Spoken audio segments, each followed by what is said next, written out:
불에 탔는데 유해가 하나도 없었다. 이건 실제로 있었던 일이다. 1945년 크리스마스 이브, 미국의 한 조용한 마을. 그곳에 한 가족이 살고 있었다. 부부와 10명의 아이들. 평범한 하루였다. 근데 너무 평범했다는 점이 오히려 더 이상하다. 그날 밤도 특별할 건 없었다. 아이들은 늦은 시간까지 깨어 있었고 부모는 먼저 잠에 들었다. 그 순간까지는 아무 문제도 없었다. 그리고 새벽이 되기 전 깊은 밤, 집에서 갑자기 불이 시작됐다. 불은 순식간에 번졌다. 집 전체를 집어삼키는데 그리 오래 걸리지 않았다. 하지만 이상했다. 불이 너무 빠르게 번졌다. 부모는 급하게 일어났고 겨우 몸만 빠져나올 수 있었다. 하지만 아이들 5명은 그 안에 남겨졌다. 여기까지는 그냥 끔찍한 사고다. 근데 이 사건이 정말 이상해진 건 그 다음부터다. 불이 꺼지고 잔해를 뒤지기 시작했다. 사람들은 당연히 아이들의 흔적을 찾으려 했다. 근데 아무것도 나오지 않았다. 뼈도, 옷 조각도 아무것도 발견되지 않았다. 이게 말이 될까? 보통 이런 화재에서는 뼈라도 남는다. 근데 아무것도 없다. 사람들은 처음에 이렇게 생각했다. 불이 너무 강해서 전부 타버린 거라고. 근데 그게 가능할까?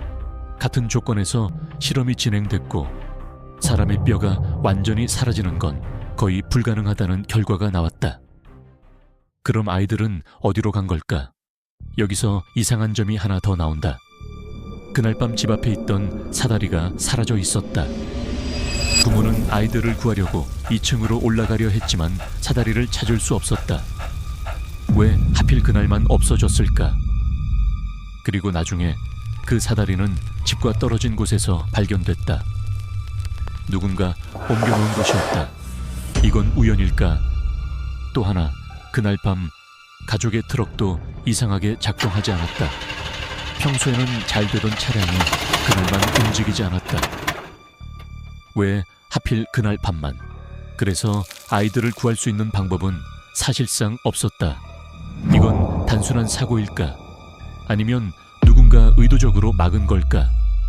그리고 화재가 발생하기 전 집 주변에서는 수상한 사람들이 목격됐다. 어떤 남자는 집을 유심히 지켜보고 있었고 또 다른 사람은 아이들에게 말을 걸었다고 한다.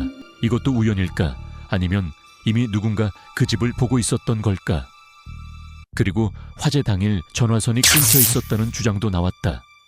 사고가 아니라 잘린 흔적이었다는 것이다. 이건 단순한 화재가 맞을까? 아니면 처음부터 계획된 일이었을까? 그리고 화재 직후 중요한 목격자가 나타났다. 그는 불이 난 집 근처에서 아이들로 보이는 사람들을 채 태우는 장면을 봤다고 말했다. 그 말은 곧 사라졌지만 완전히 무시되지는 않았다. 그럼 아이들은 정말 불 속에 있었던 걸까?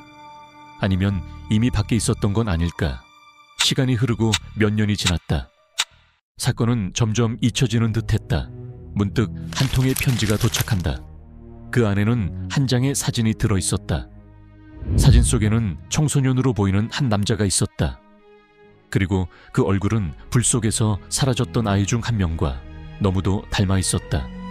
사진 뒷면에는 짧은 문장이 적혀 있었다. 의미를 정확히 알 수 없는 이상한 메시지였다. 부모는 확신했다.